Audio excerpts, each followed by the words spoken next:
PCW news కి స్వాగతం. బులెటిన్ల ముందుగా హెడ్లైన్స్.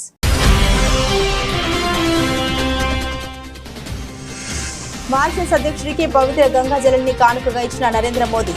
గంగాజలంతో పాటు పలు బహుమతులు అందజేసిన మోదీ.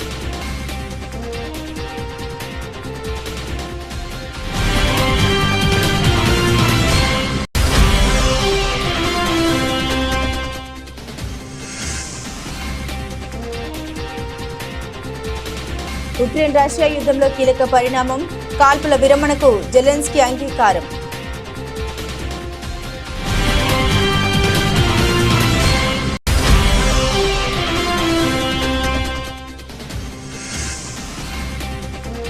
తమిళనాడు సహా దక్షిణాది రాష్ట్రాల్లో సీట్లు పెరుగుతాయన్న రాజ్నాథ్ సింగ్. అభ్యంతరాలు ఉంటే ఆ అంశాలను స్టాలిన్ లేవనెత్తవచ్చన్న కేంద్ర మంత్రి.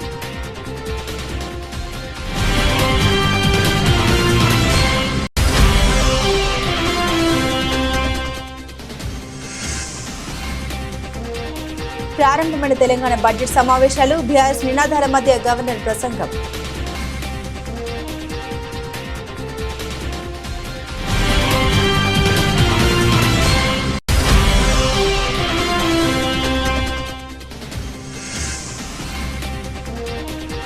ప్రతి కార్యకర్తకి అండగా ఉంటా. వైసీపీ ఆవిర్భావ దినోత్సవం సందర్భంగా జగన్.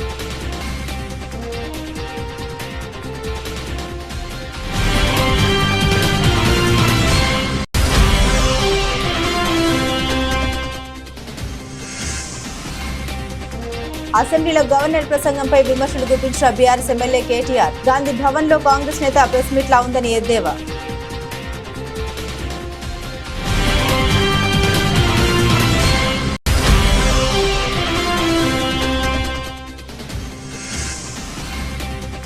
ఐదేళ్లలో ప్రపంచమంతా చూసేలా ఏపీలో మోడల్ ఎడ్యుకేషన్. శాసనసభలో మంత్రి లోకేష్ వెల్లడి.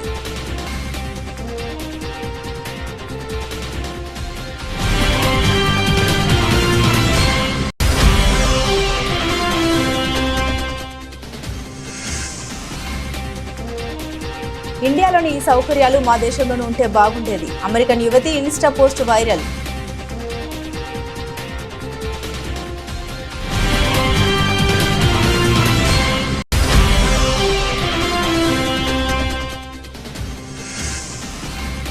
కాశీ నేపథ్యంలో మహేష్ రాజమౌళి సినిమా. టాలీవుడ్ లో ఇంట్రెస్టింగ్ న్యూస్ చక్కర్లు.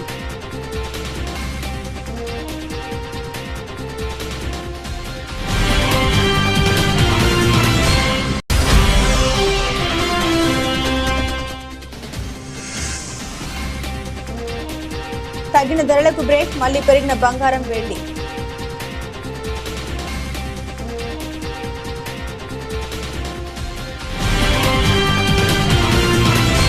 మారిషస్ లో పర్యటిస్తున్న ప్రధాని నరేంద్ర మోదీ ఆ దేశ అధ్యక్షుడు ధరం గోకుల్ కు మహాకుంభమేళా నుండి తీసుకెళ్లిన పవిత్ర జలాన్ని అందించారు.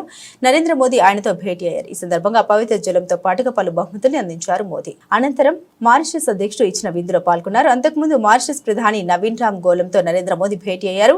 ఆ దేశ జాతిపిత శివో సాగర్ రామ్ గోలం పేరు మీద ఏర్పాటు చేసిన బొటానికల్ గార్డెన్ ను వారు సందర్శించారు. ఇరువురు ప్రధానులు గార్డెన్ లో చెరొక మొక్క నాటారు. అమ్మ పేరిట మొక్క నాటినట్లు నరేంద్ర మోదీ ఎక్స్ వేదికగా వెల్లడించారు. గ్లోబల్ సౌత్ అయిన, హిందూ మహాసముద్రమైన లేదా ఆఫ్రికా ఖండమైన మారిషస్ మా ముఖ్యమైన భాగస్వామి అని ప్రధాని మోదీ అన్నారు.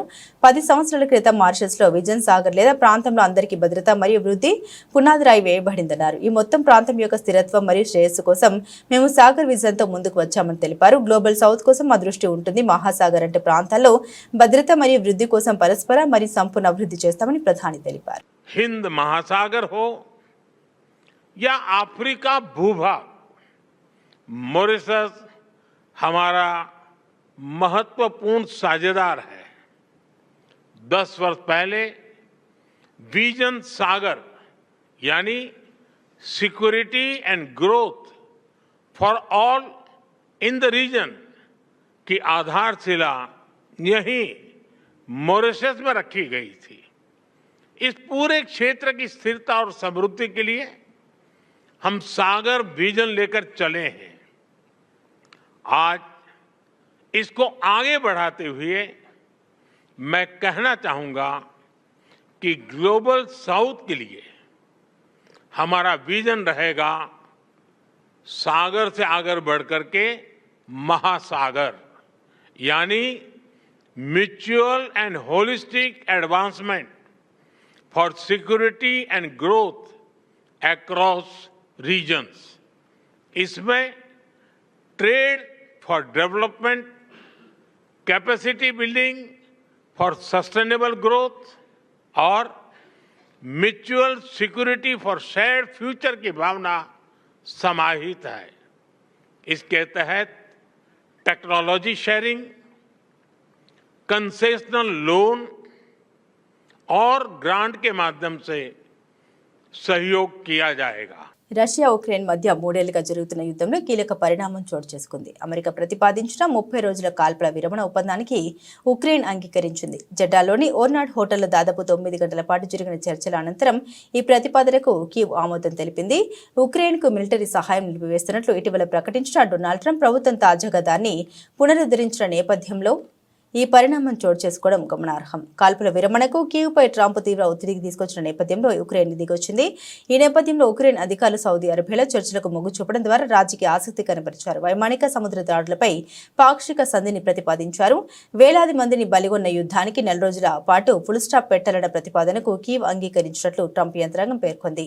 మేము ఒక ఆఫర్ను తీసుకొచ్చాం, ఉక్రెయిన్ అందుకు అంగీకరించింది. కాల్పుల విరమణ పాటించడంతో పాటు తక్షణ చర్యలకు ముందుకొచ్చిందని అమెరికా విదేశాంగ మంత్రి మార్కో రూబియో పేర్కొన్నారు. చర్చలకు ఉక్రెయిన్ దిగొచ్చిన నేపథ్యంలో రష్యా అధ్యక్షుడు పుతిన్ కూడా దీనికి అంగీకరిస్తారని ట్రంప్ ఆశాభావం వ్యక్తం చేశారు. నియోజకవర్గాల పునర్విభజనతో దక్షిణాది రాష్ట్రాలకు అన్యాయం జరుగుతుందనే వాదనలో నిజం లేదని కేంద్ర మంత్రి రాజ్నాథ్ సింగ్ అన్నారు. తమిళనాడు సహా ఆంధ్రప్రదేశ్, కర్ణాటక, కేరళలో కూడా సీట్ల సంఖ్య పెరుగుతుందని ఆయన తెలిపారు. పునర్విభజనతో దక్షిణాది రాష్ట్రాలకు అన్యాయం జరుగుతుందని తమిళనాడు, తెలంగాణ, కేరళ రాష్ట్రాల్లోని ప్రభుత్వాలు ఆందోళన వ్యక్తం చేస్తున్నాయి. పార్లమెంట్లో తమిళనాడుకు ప్రాతినిధ్యం తగ్గుతుందని స్టాలిన్ అంటున్నారు. ఈ నేపథ్యంలో రాజ్నాథ్ సింగ్ స్పందించారు. నియోజకవర్గాల పునర్విభజన ప్రక్రియ ప్రణాళికబద్ధంగా కొనసాగుతుందని భావిస్తున్నామని కేంద్ర మంత్రి అన్నారు. అభ్యంతరాలు ఏమైనా ఉంటే స్టాలిన్కు ఆ అంశాలను లేవనెత్తే స్వేచ్ఛ ఉందని ఆయన అన్నారు. సంబంధిత అధికారులు చర్చ జరుపుతారని, నిర్ణయం న్యాయంగా ఉంటుందని అన్నారు. శాసనసభ లేదా లోక్సభ ఏదైనా నియోజకవర్గాల పునర్విభజన తర్వాత సీట్ల సంఖ్య పెరగడం సహజమే అన్నారు. తెలంగాణలో అసెంబ్లీ బడ్జెట్ సమావేశాలు ప్రారంభమయ్యాయి. ఉభయ సభలను ఉద్దేశించి గవర్నర్ జిష్ణుదేవ్ వర్మ ప్రసంగించారు. ఆయన ప్రసంగిస్తున్న సమయంలో పలుమార్లు ప్రతిపక్ష బీఆర్ఎస్ సభ్యులు నినాదాలు చేశారు. వారి నినాదాల మధ్య గవర్నర్ తన ప్రసంగాన్ని కొనసాగించారు. గవర్నర్ ప్రసంగంలో రుణమాఫీ, రైతు భరోసా, పంటలకు 500 రూపాయల బోనస్, కృష్ణా జిల్లాల అంశాలు వచ్చినప్పుడు బీఆర్ఎస్ సభ్యులు నినాదాలు చేశారు. తెలంగాణలో ప్రజల కేంద్రంగా పాలన సాగుతుందని గవర్నర్ అన్నారు.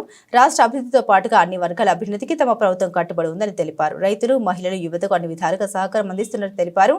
రాష్ట్ర ప్రజల సహకారానికి ప్రభుత్వం బడ్జెట్ను ప్రవేశపెడుతుందని ఆయన తెలిపారు. రుణమాఫీ సహా అన్ని హామీలను అమలు చేస్తున్నామని తెలిపారు. తెలంగాణ రైతులు రాష్ట్రానికి ప్రాణం వంటి వారిని, రైతుల స్వేదం, కష్టం మన ప్రజల్ని పోషిస్తోందని తెలిపారు. 260 లక్షల మెట్రిక్ టన్నుల వరి ఉత్పత్తితో దేశంలోని తెలంగాణ రికార్డు సృష్టించిందని తెలిపారు. ఇది మన రైతుల స్థిరత్వం, అంకిత భావానికి నిదర్శనమని తెలిపారు. 2 లక్షల వరకు రుణమాఫీని అమలు చేస్తున్నట్టు తెలిపారు. రైతు భరోసా కింద నేరుగా ఆర్థిక సహాయం అందిస్తున్నామన్నారు. My government envisions a Telangana where inclusive development, innovation and sustainable progress go hand in hand by embracing technological advancements, strengthening social welfare and fostering economic opportunities for all.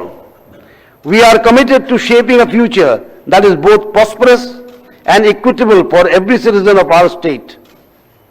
As we move forward, our vision for Telangana is one of shared growth, technological advancement and equitable progress. A model state that stands as a beacon of development and prosperity.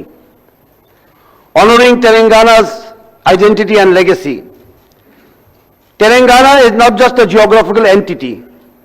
It is an emotion, a symbol of struggle, resilience and unyielding determination. Our culture is deeply rooted in history and tradition, but our vision is forward-looking and progressive. Recognizing the contributions of Telangana's greatest voices, the government is planning to honor literary and cultural legends like Gaddar, Guda, Anjaya, Bandi, Yadadgiri and others. This is not just a recognition of their talent, it is a tribute to the voices that echoed the aspirations of our people. The adoption of Jaya Jaya He Telangana Janani Jaya Ketanam as the state song is a celebration of the past. Song is a celebration of the past, present and future of Telangana. The Telangana song not only honors the struggles and sacrifices that led to the formation of the state, but also instills hope and inspiration for the future. The song envisions a Telangana that is progressive, prosperous and inclusive, reminding every citizen of their role in shaping a brighter tomorrow. కన్ను మూసి తెరచలోగా ఏడాది సమయం గడిచిపోయిందని మరో 3-4 ఏళ్లు గడిస్తే మళ్లీ YCP అధికారంలోకి వస్తుందని ఆ పార్టీ అధినేత జగన్ అన్నారు. ప్రతిపక్షంలో కూర్చోడం వైసీపీకి కొత్త కాదని, గతంలో 10 ఏళ్లు ప్రతిపక్షంలో ఉన్నామని తెలిపారు. వైసీపీ ఆవిర్భావ దినోత్సవాన్ని పురస్కరించుకుని తాడేపల్లిలోని వైసీపీ కేంద్ర కార్యాలయంలో పార్టీ జెండాను జగన్ ఆవిష్కరించారు. అనంతరం పార్టీ శ్రేణులను ఉద్దేశించి మాట్లాడారు. ఈ వ్యాఖ్యలు చేశారు. ప్రజల కష్టాల నుండి పుట్టిన పార్టీ వైసీపీ అని జగన్ అన్నారు. వైసీపీ ఆవిర్భవించి 15 ఏళ్లు అవుతుందని తెలిపారు. గత వైసీపీ ప్రభుత్వంలో అన్ని వర్గాలను అక్కడ చేర్చుకున్నామని తెలిపారు. వైసీపీ చెప్పిందంటే తప్పకుండా చేస్తుందని నమ్మకం ప్రజల్లో ఉందని తెలిపారు. కూటమి ప్రభుత్వం వచ్చిన తర్వాత అన్ని వ్యవస్థలు నిర్వీర్యం అయ్యాయని విమర్శించారు. ప్రజల గొంతుకగా వైసీపీ పోరాడుతోందని తెలిపారు. వసతి దీవెనకు ఏడాదికి 1100 కోట్లు, ఫీజు రియంబర్స్మెంట్ కు 2800 కోట్లు కావాలని, అయితే కూటమి ప్రభుత్వం గత ఏడాది కేవలం 700 కోట్లు విడుదల చేసి చేతులు దులుపుకుందని మండిపడ్డారు. పిల్లలకు కేటాయింపులు చేయాల్సింది పోయి వారిని ఇబ్బందులకు గురి చేశారని విమర్శించారు. దేశ చరిత్రలో ఏ రాష్ట్రంలో ఏ పార్టీ చేయనంత సంక్షేమ అభివృద్ధిని వైసీపీ ప్రభుత్వం అందించిందని అన్నారు. ఈ రోజు నిర్వహిస్తున్న పోరుబాటులో పాల్గొంటున్న యువత వారి తల్లిదండ్రులకు కృతజ్ఞతలు తెలుపుతున్నామని తెలిపారు. ఇన్నేళ్లుగా వైసీపీతో కలిసి నడుస్తున్న ప్రతి కార్యకర్తకు అండగా ఉంటామని జగన్ భరోసా ఇచ్చారు. వైఎస్ఆర్సీపీ స్థాపించి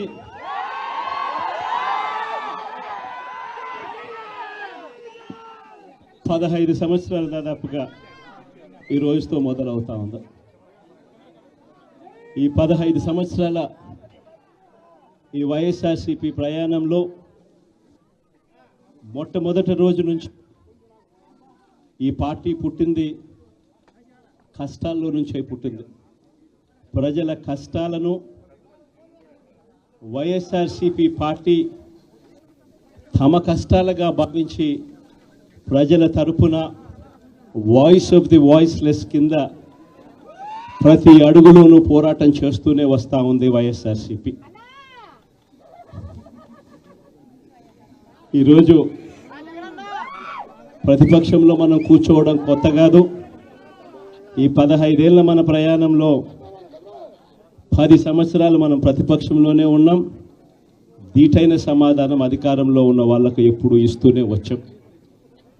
కళ్ళు మూసుకొని కళ్ళు తెరిచేసరికి సంవత్సరం అయిపోయింది. ఇప్పటికే మరో 3 సంవత్సరాలు 4 సంవత్సరాలలో మళ్ళీ ఈసారి వచ్చేది మళ్ళీ వైఎస్ఆర్సీపీ పార్టీనే.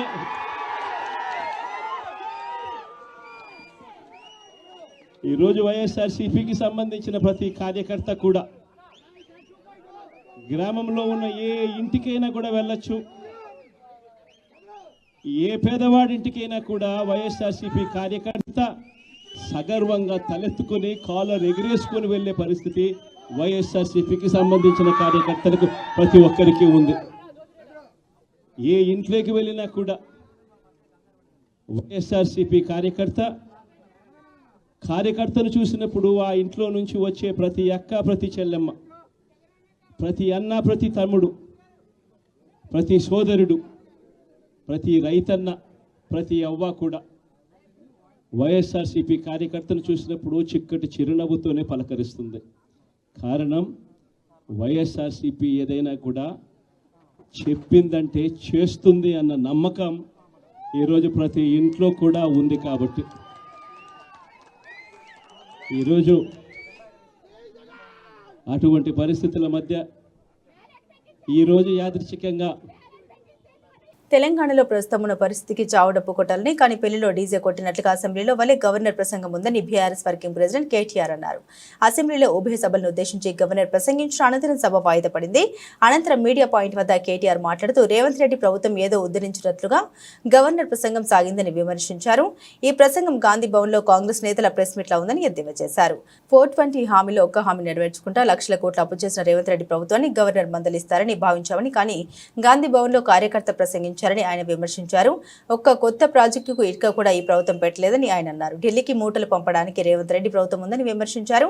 దావోస్ ద్వారా 1,72,000 కోట్ల రూపాయల పెట్టుబడులు వచ్చాయని డబ్బా కొట్టారని, కానీ తాము తీసుకొచ్చిన కంపెనీలు ఈ రోజు ఇతర రాష్ట్రాలకు తరలిపోయాయని తెలిపారు.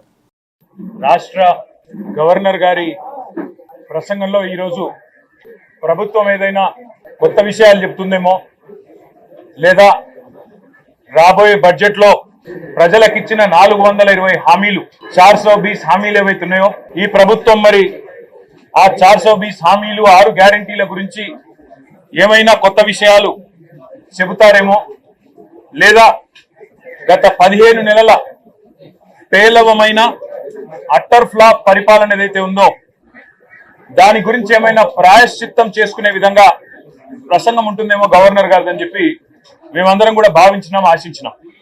కానీ ఇది గవర్నర్ గారి ప్రసంగం లాగా లేదు.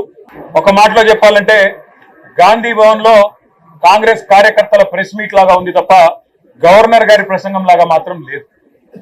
పాపం పెద్ద ఆయన గవర్నర్ గారి నోటెంబడ కూడా చాలా అబద్ధాలు, ఒకటి కాదు రెండు కాదు, ఎన్నో అబద్ధాలు, ఎన్నో అర్ధ సత్యాలు, ఎన్నో అసత్యాలు కూడా పాపం వారి నోటెంబడ కూడా పలకాల్సి రావడం మేము కూడా బాధపడతా ఉన్నాం. కాంగ్రెస్ సర్కారు యొక్క ఘోర వైఫల్యం వల్ల ఈరోజు రాష్ట్రంలో రైతాంగం ఆందోళనలో ఉంది.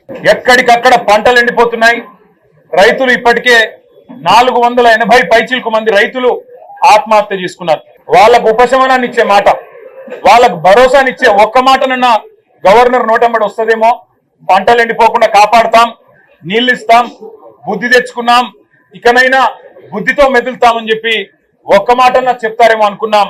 ఒక్క మాట కూడా వారి నోటెంబడ రాలేదు. అసలు ఈ రోజు వరకు రాష్ట్రంలోని ఏ గ్రామంలో కూడా 25 నుంచి 30% మించి రుణమాఫీ జరగలేదు. ఇది నిర్వివాదం. అధికారులు, ఉపాధ్యాయులు, ప్రజాప్రతినిధులు, తల్లిదండ్రుల సహకారంతో రాబోయే 5 ఏళ్లలో ప్రపంచమంతా మన వైపు చూసేలా ఏపీ మోడల్ ఎడ్యుకేషన్ తెస్తామని రాష్ట్ర విద్యా, ఐటీ, ఎలక్ట్రానిక్స్ శాఖల మంత్రి నారా లోకేష్ పేర్కొన్నారు. విద్యాశాఖ బడ్జెట్ డిమాండ్స్ పై శాసనసభలో జరిగిన చర్చలో మంత్రి లోకేష్ విద్యారంగ సమస్యలు, పరిష్కారాలు, సంస్కరణలపై సుదీర్ఘంగా ప్రసంగించారు. కూటమి ప్రభుత్వం వచ్చాక కష్టమైన విద్యాశాఖను కోరుకున్నామని, కేజీ టు పీజీ ప్రక్షాళన చేయాలని భావించామని అన్నారు. ఎన్ఐఆర్ఎఫ్ ర్యాంకింగ్ లో 9 నుండి 3కు టాప్ 100 ర్యాంకింగ్స్ లో ఏపీ వర్సిటీలు ఉండాలని సీఎం చెప్పారని తెలిపారు. కేజీ టు పీజీ కరికులం మొత్తం మేము రీవ్యాంప్ చేస్తున్నాం అధ్యక్ష. సో మీరు చూస్తే అధ్యక్ష, నాకు తెలిసినంత వరకు ఆంధ్ర రాష్ట్ర చరిత్రలో మొదటిసారి హెచ్ఆర్డి సెక్రటరీ గారు ఉన్నారు అధ్యక్ష. గతంలో స్కూల్ ఎడ్యుకేషన్ సెక్రటరీ ఉన్నారు, హైయర్ ఎడ్యుకేషన్ సెక్రటరీ ఉన్నారు, స్కిల్ డెవలప్మెంట్ సెక్రటరీ. ఒకరు మాట్లాడుకునేవారు కాదు, ఒకరు పాలసీ ఇస్తున్నారు, అది వేరే విరుద్ధంగా ఉండేది అధ్యక్ష. ఇట్లా కాకుండా మొత్తం టైం చేసడానికి నేను గౌరవ ముఖ్యమంత్రి గారిని కోరి సింగిల్ సెక్రటరీ ఇవ్వండి సార్, నాకు చాలా ఈజీగా ఉంటుందని నేను చెప్పాను. సో కేజీ నుంచి పీజీ వరకు కూడా చాలా సిస్టమేటిక్ గా మేము చేస్తాం జరుగుతుంది అధ్యక్ష. అంతేకాకుండా అధ్యక్ష, గతంలో కూడా చెప్పాను అధ్యక్ష, నేను మా అధికారులందరినీ ఇతర రాష్ట్రాలకు పంపించా, మహారాష్ట్రకు పంపిస్తే చాలా అద్భుతమైన ఒక యాక్షన్ ప్లాన్ తీసుకున్నారు అధ్యక్ష. ఎందుకంటే పిల్లలు కూడా పుస్తకాలు వెయిట్ తగ్గించాల్సిన బాధ్యత మన పైన ఉంది. సో ఇప్పుడు ఏం చేసామంటే సెమిస్టర్ వారిగా పుస్తకాలు ఇస్తాం అధ్యక్ష. నా దగ్గర ఉంది ఇది ఫస్ట్ సెమిస్టర్ పుస్తకాలు నా దగ్గర ఉంది అధ్యక్ష. క్లాస్ 1 ఇది ఫస్ట్ సెమిస్టర్ అంతే. 3 సబ్జెక్ట్స్ దీంట్లోనే, తెలుగు, ఇంగ్లీష్, అదే విధంగా మనకి మ్యాథ్స్, 3 ఒకే పుస్తకాలు ఉన్నాయి అధ్యక్ష. చాలా నీట్ గా బైండ్ చేసాం. ఇది వచ్చేసి టెక్స్ట్ బుక్ అధ్యక్ష, ఇది వర్క్ బుక్ అంతే. 2 పుస్తకాలు తీసుకెళ్తే చాలా అధ్యక్ష. పిల్లలు ఎలాంటి భారం అవసరం లేదు అధ్యక్ష. దీంట్లో కూడా చూస్తే అధ్యక్ష, క్లాస్ 1 కి గతంలో 8 పుస్తకాలు ఇస్తే ఇప్పుడు 4 ఇవ్వగలుగుతున్నాం. క్లాస్ 2 కి 8 ఇస్తే 4, క్లాస్ 3 కి వచ్చేగల 12 పుస్తకాలు ఉండేది, ఈ ఆప్టిమైజేషన్ 8 అయింది. క్లాస్ 4 కి వచ్చేగల 12, 8, క్లాస్ 5 వచ్చేగల 12, 8 అయింది అధ్యక్ష. అట్లా పుస్తకాలు వెయిట్ తగ్గించాలి, సెమిస్టర్ వారికి ఇస్తే పిల్లలు ఇది మోయాల్సిన అవసరం లేదు. ఊకే డెడ్. తెలంగాణ ముఖ్యమంత్రి రేవంత్ రెడ్డిని ప్రముఖ సినీ నటుడు మంచు మోహన్ బాబు, ఆయన తనయుడు మంచు విష్ణు కలిశారు. ముఖ్యమంత్రికి శాల్వా కప్పి సన్మానించారు. ముఖ్యమంత్రితో భేటీకి సంబంధించిన ఫోటోలను మంచు విష్ణు తన ఎక్స్ ఖాతా వేదికగా పంచుకున్నారు. తెలంగాణ ముఖ్యమంత్రి రేవంత్ రెడ్డిని కలిసే అవకాశం తమకు లభించిందని మంచు విష్ణు పేర్కొన్నారు. పలు ముఖ్యమైన అంశాలపై ఆయనతో చర్చించడం ఆనందంగా ఉందని రాసుకొచ్చారు. తెలుగు చలనచిత్ర పరిశ్రమ అభివృద్ధికి ఆయన చూపిన చొరవకు, నిబద్ధతకు ధన్యవాదాలని తెలిపారు. నిరుద్యోగ యువత కోసం రాష్ట్ర ప్రభుత్వం కొత్త పథకాన్ని ప్రకటించింది. ఎస్సీ, ఎస్టీ, బీసీ, మైనార్టీ నిరుద్యోగ యువత కోసం రాజు యువ వికాసం పథకాన్ని ప్రవేశపెడుతున్నట్లు ఉప ముఖ్యమంత్రి భట్టి విక్రమార్క తెలిపారు. ఎస్సీ, ఎస్టీ, బీసీ, మైనార్టీ కార్పొరేషన్ల ద్వారా 5 లక్షల మంది యువతకు ఈ పథకం కింద స్వయం ఉపాధి అవకాశాలు లభిస్తాయని తెలిపారు. చాకలి ఐలమ్మ మహిళా యూనివర్సిటీలో ఏర్పాటు చేసిన విలేకరుల సమావేశంలో భట్టి మాట్లాడారు. గత బీఆర్ సర్కార్ నిరుద్యోగ యువతను పూర్తిగా విస్మరించిందన్నారు. కార్పొరేషన్లకు నిధులు ఇవ్వకుండా నిర్లక్ష్యం చేసిందని ఆరోపించారు. కాంగ్రెస్ ప్రభుత్వం రాగానే యువతకు స్వయం ఉపాధి పథకాలను అందించాలని సీఎం రేవంత్ రెడ్డి నిర్ణయం తీసుకున్నారన్నారు. ఎస్సీ అభివృద్ధి, గిరిజన సంక్షేమ శాఖలు సీఎం వద్ద, బీసీ సంక్షేమ శాఖ పొన్నం ప్రభాకర్ వద్ద ఉన్నాయని తెలిపారు. యువతకు స్వయం ఉపాధి కల్పించాలన్న ఉద్దేశంతో వారు కార్యాచరణ ప్రణాళిక రూపొందించారన్నారు. ఇప్పటికే టీజీపీఎస్సీ ద్వారా ఉద్యోగాలను భర్తీ చేస్తూ నిరుద్యోగులకు ఉద్యోగ అవకాశాలు కల్పిస్తున్నామని, ఇంకా మిగిలిపోయిన వారికి స్వయం ఉపాధి పథకాలను అందించాలని నిర్ణయించామని తెలిపారు. ఉపయోగపడేటట్టుగా 6,000 కోట్ల రూపాయలతో 6,000 crores 6,000 కోట్ల రూపాయలతో ఈ అన్ఎంప్లాయిడ్ యూత్ కోసం రాజీవ్ యువ వికాసం పేరుతో రేపు 15 మార్చి 2025 నుంచి 15 మార్చి 2025 నుంచి ఈ కార్పొరేషన్ నుంచి అప్లికేషన్స్ ఇన్వైట్ చేస్తూ ఉన్నారు. Notification state level on 15th March 2025. ఈ అన్ఎంప్లాయిడ్ యూత్ అంతా కూడా ఇచ్చినటువంటి నోటిఫికేషన్ ఆధారం చేసుకొని 15th March 2025 నుంచి 5th April 2025 వరకు, అంటే కనీసం 20 days వాళ్ళు అన్ఎంప్లాయిడ్ యూత్ అప్లికేషన్స్ అప్లై చేసుకోవడానికి సమయం ఇచ్చి సెలక్షన్ ఆఫ్ బెనిఫిషరీస్ని 6th April 2025 నుండి 31st May 2025 కల్లా కంప్లీట్ చేస్తారు. దానికంటే కాంగ్రెస్ ప్రభుత్వం నిలదీస్తున్న వారిపై అక్రమ కేసులు వేధింపులు కొనసాగుతున్నాయి. తాజాగా ఇద్దరు మహిళా జర్నలిస్టులు రేవతి, తన్విని పోలీసులు అరెస్టు చేశారు. బుధవారం ఉదయం 4 గంటల సమయంలో 12 మంది మఫ్టీ పోలీసులు రేవతి ఇంటికి వెళ్లారు. ఆమెను అదుపులోకి తీసుకున్నారు. జర్నలిస్టు రేవతి ఫోన్, ఆమె భర్త దర్శకుడు చైతన్య దంతులు ఫోన్, ల్యాప్టాప్ సైతం బలవంతంగా పోలీసులు తీసుకెళ్లారు. అలాగే రేవతికి చెందిన పల్స్ యూట్యూబ్ ఆఫీసును సీజ్ చేశారు. రైతు బంధు రావట్లేదని ఒక రైతు మాట్లాడిన వీడియో ప్రసారం చేసినందుకు గాను అక్రమ కేసులు బనాయించి రేవతిని అరెస్టు చేసినట్లు తెలుస్తోంది. Hi, I know my face looked like this because I just woke up from my sleep. ఒక అరగంట అయింది. ఇంటికి టైం ఇప్పుడు అబౌట్ 5:15 అవుతుంది. ఒక హాఫ్ అన్ అవర్ క్రితం పోలీసులు వచ్చారు ఇంటికి. So they might pick me and take me. I thought I should tell everybody. So please, one thing is clear. Revanth Reddy wants to silence me or threaten me, or even, put pressure on my family. Let's see what happens. Bye. America అంటే భూతల స్వర్గమని చాలా మంది భారతీయుల నమ్మకం. ఆ దేశంలో settle కావాలనేది చాలా మంది కల. అక్కడ లేని సౌకర్యం అంటూ లేదని పౌరులు సుఖంగా జీవిస్తున్నారని భావిస్తుంటారు. అయితే అగ్రరాజ్యంలో లేని చాలా సదుపాయాలు మన భారతదేశంలోనే ఉన్నాయని, ఇక్కడున్న సదుపాయాలు అమెరికాలోనూ ఉంటే ఎంత బాగుండేదోనని ఓ యువతి చెబుతుంది. అమెరికా సిటిజన్ అయిన సదరు యువతి ప్రస్తుతం భారత్లో పర్యటిస్తుంది. మన దేశానికి ప్రత్యేకమైన 10 సౌకర్యాలను ప్రస్తావిస్తూ అమెరికాకు ఈ సదుపాయాలు అవసరమని చెప్పింది. ఈ మేరకు ఇన్స్టాలో ఓ వీడియో పోస్టు చేసింది. ప్రస్తుతం సోషల్ మీడియాలో వైరల్ గా మారిన ఈ పోస్టులో ఏముందంటే, నరేంద్ర మోదీ సర్కార్ ప్రతిష్టాత్మకంగా తీసుకొచ్చిన డిజిటల్ పేమెంట్స్ వ్యవస్థ అమెరికాకు ఎంతో అవసరమని యుఎస్ సిటిజన్ క్రిస్టియన్ ఫిషర్ తెలిపారు. డిజిటల్ ఐడి, యూపీఐ వ్యవస్థతో నగదు వెంట తీసుకెళ్లే ఇబ్బంది తప్పిందని, భారతీయులకు ఇది మంచి సదుపాయమని వివరించారు.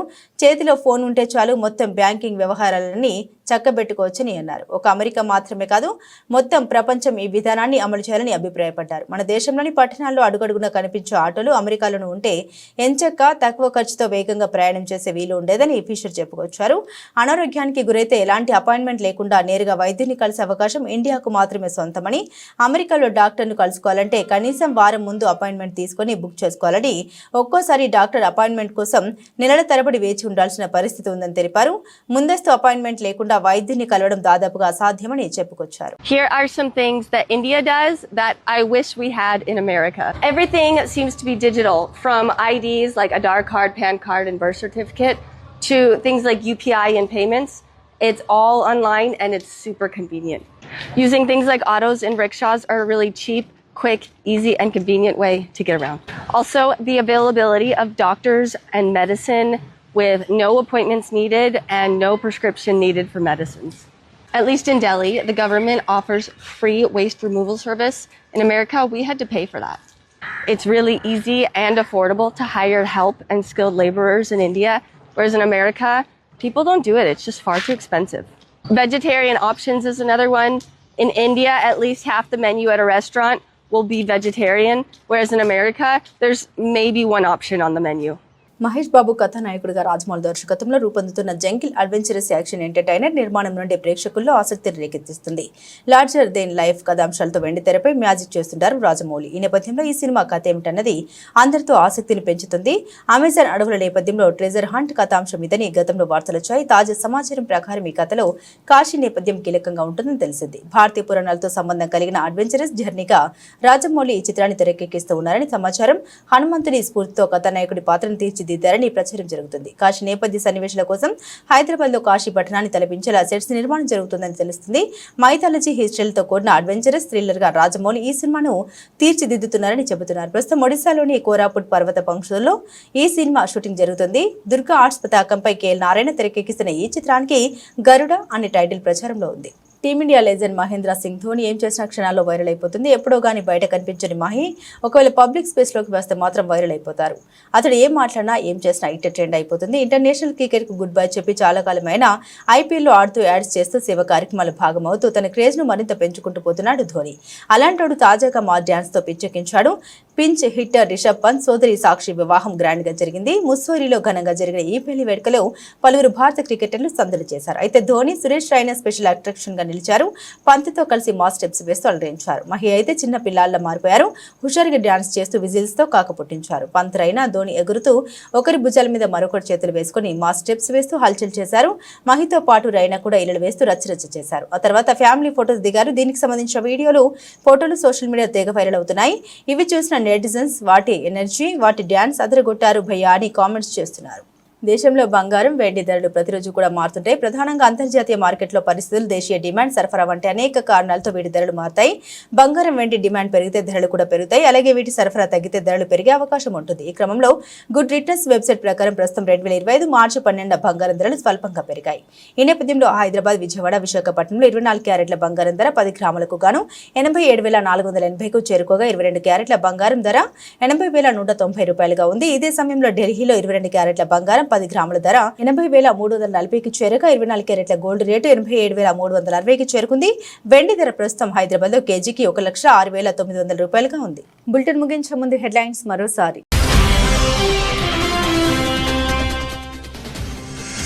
మారిషస్ అధ్యక్షుడికి పవిత్ర గంగాజలాన్ని కానుకగా ఇచ్చిన నరేంద్ర మోదీ.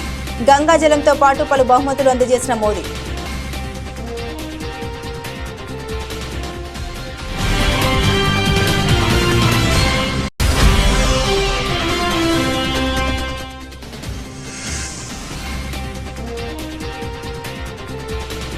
ఉక్రెయిన్ రష్యా యుద్ధంలో కీలక పరిణామం, కాల్పుల విరమణకు జెలెన్స్కీ అంగీకారం.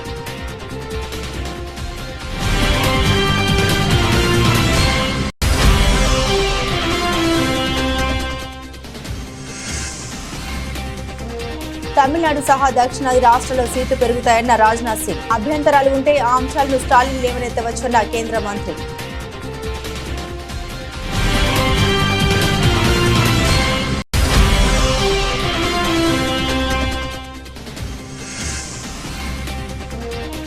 ప్రారంభమైన తెలంగాణ బడ్జెట్ సమావేశాలు, బీఆర్ఎస్ నినాదాల మధ్య గవర్నర్ ప్రసంగం.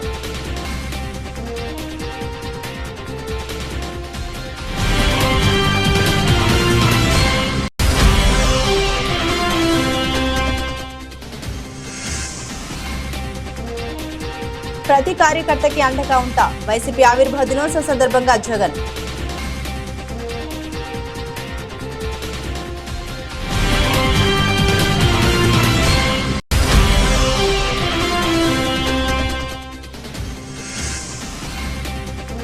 అసెంబ్లీలో గవర్నర్ ప్రసంగంపై విమర్శలు గుప్పించిన బీఆర్ఎస్ ఎమ్మెల్యే కేటీఆర్. గాంధీ భవన్ లో కాంగ్రెస్ నేత ప్రెస్ మీట్ లా ఉందని ఎద్దేవా.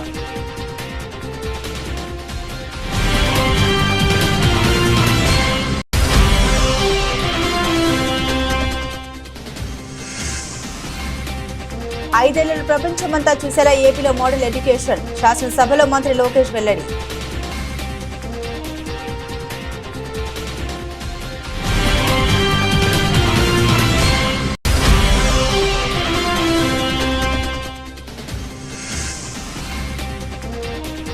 ఇండియాలోని ఈ సౌకర్యాలు మా దేశంలోనూ ఉంటే బాగుండేది. అమెరికన్ యువతి ఇన్స్టా పోస్ట్ వైరల్.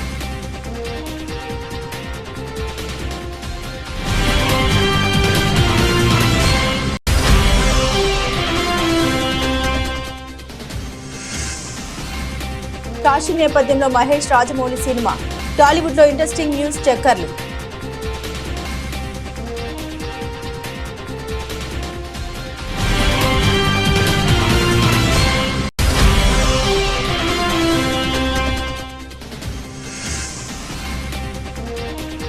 తగ్గిన ధరలకు బ్రేక్, మళ్లీ పెరిగిన బంగారం వెండి.